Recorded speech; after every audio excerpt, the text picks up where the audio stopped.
안녕하세요. 현실에 꼭 필요한 세금 정보를 쉽게 알려드리는 이재희 세무사입니다. 살다 보면 가족끼리 돈 주고받을 일 많으시죠? 특히 부부간에는 계좌이체를 해야 할 일이 굉장히 많습니다. 그런데요, 기본적으로 국세청은 가족 간 계좌이체에 대해서 일단 징여라고 생각합니다. 그러므로 가족 간 계좌이체 내역에 대해서 국세청에 걸리게 되면 납세자분들은 이것이 징여가 아니라는 증거, 이거는 생활비고 이건 교육비이고 이러한 내용들을 직접 입증하셔야 하고, 입증하지 못하는 경우에는 징여세가 고지될 수 있습니다. 오늘은 많은 분들이 궁금해 하시면서도 또 많은 분들이 몰라서 실제로 세금 폭탄을 맞는 배우자 간의 징여 문제와 계좌이체 시의 주의사항 등에 대해서 알려드리고자 합니다. 끝까지 놓치지 마세요. 우리나라 징여세법에는 타인으로부터 일정액 이상의 재산을 무상으로 받게 되면 징여세를 신고하고 납부하게 되어 있습니다. 물론 생활비와 교육비 등을 주는 것은 생활과 관련된 일이므로 당연히 세금이 붙지 않습니다. 그러나 전업주부인 아내가 매달 남편에게 생활비를 계좌이체 받아서 지출하고 남은 돈으로 본인 명의의 예금, 차량, 주식, 부동산을 취득하는 경우에는 어떻게 될까요? 생활비를 받은 것이지만 그 돈으로 자산을 취득했기 때문에 남편으로부터 그 재산들을 징여받은 것으로 보아 아내는 징여세를 납부해야 합니다. 즉 생활비를 주는 것에는 세금이 붙지는 않지만 생활비로 사용되지 않고 그 돈으로 자산을 취득했다면 징여세 과세 대상이 될 수 있는 것입니다. 물론 국세청이 모든 계좌이체 내역을 실시간으로 보고 있는 것은 아닙니다. 큰 금액의 계좌이체를 자주 했다 하더라도 또 그 돈으로 어떤 자산을 취득했다 하더라도 당장에 문제가 생기는 것은 아닙니다. 국세청이 실시간으로 보고 징여세를 매기는 건 절대 아니고요. 나중에 몇 년 뒤에 세무조사 등을 받을 때에 국세청 직원분이 은행에 요청을 해서 그 해당 계좌의 거래 내역을 받아서 보게 될 때에서야 비로소 보게 되는 것입니다. 그렇다면 우리가 받게 될 가능성이 있는 세무조사에는 크게 세 가지가 있습니다. 자, 첫 번째는 자금 출처 조사, 두 번째는 상속세 조사, 세 번째는 사업자 조사입니다. 자금 출처 조사란 부동산을 취득하는데 그 취득 자금이 어디서 났는지를 확인되지 않는 사람들을 대상으로 확인하는 조사입니다. 주로 그 재산을 취득한 날을 기준으로 해서 3년 내지 4년의 계좌 거래 내역을 확인하게 됩니다. 상속세 조사는 누군가가 사망했을 때 그로 인해서 상속이 이루어지면 진행하는 조사입니다. 이때에는 국세청에서 돌아가신 분과 상속을 받은 상속인들의 10년간의 계좌 거래 내역을 수집하게 되는데요.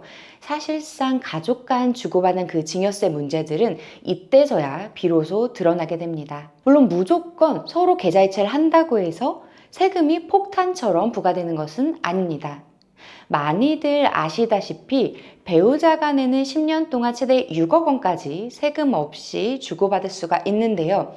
예를 들어 남편이 아내에게 6억 원을 주고 아내가 남편에게 6억 원을 주는 경우에는 세금이 없습니다. 그렇지만 10년 동안의 징여한 금액이 받은 사람을 기준으로 했을 때 6억을 초과하게 됐을 경우에는 그 초과한 금액에 대해서는 징여세가 붙습니다. 안타깝게도 우리나라에서는 결혼보다 이혼 시에 세금을 절약하는 경우가 많습니다. 예를 들어 볼게요. 20억짜리 집을 남편 명의로 두 채를 가지고 있습니다.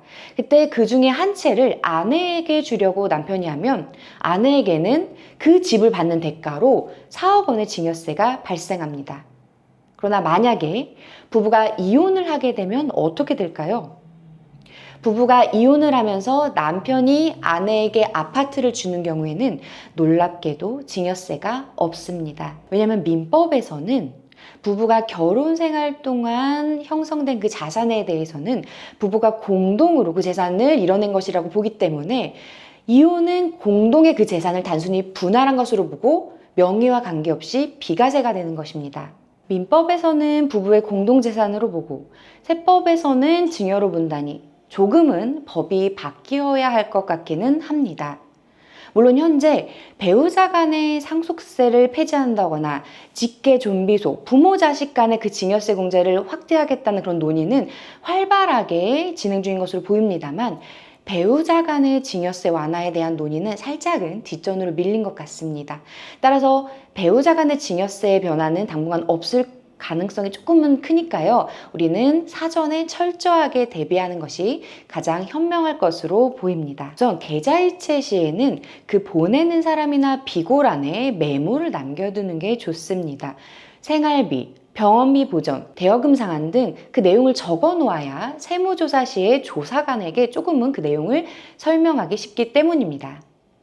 만약에 돈을 빌려주는 경우라면 이에 대해서는 차용증을 반드시 작성해 주세요. 작성한 차용증에 대해서 공증을 받으시면 물론 가장 확실하겠지만 금액이 그렇게 크지 않다면 내용증명이나 인감증명서를 첨부해서 저장해 두시는 것만으로도 충분합니다. 사실 차용을 확실하게 인정받기 위해서는 차용증을 작성하는 것도 중요하지만 그보다는 이자, 원금을 실제로 상환하고 있는지와 돈을 빌린 사람이 돈을 갚을 능력이 되는가에 대한 판단도 굉장히 중요한데요. 이는 다음 시간에 자세히 다뤄보도록 하겠습니다. 또 우리 집을 구입할 때 자금 조달 계획서 작성하시죠? 근데 작성하시다 보면은 자금 출처가 너무 없어서 조금 위험한데 싶으신 경우가 있을 거예요. 그럴 때에는 세무사와 상담을 받아서 약간의 금액에 대해서는 증여세 신고를 하든지 하셔서 세무조사를 받을 가능성을 낮추는 것도 현명한 대처이실 수 있습니다. 부부간에 무심코 주고받은 돈이 세금 폭탄이 될 수 있습니다. 제가 과장해서 말씀드리는 게 아니고요. 실제로 제가 겪은 실제 사례에서 이 내용을 몰라서 불이익을 받는 분들이 너무 많았기 때문에 오늘 강의를 준비해 보았습니다. 앞으로도 우리의 생활에 꼭 필요한 세금 정보를 지속적으로 전해드릴 예정이니까요. 우리 구독 잊지 마시고 유익한 정보 많이 받아가시기 바라겠습니다. 감사합니다.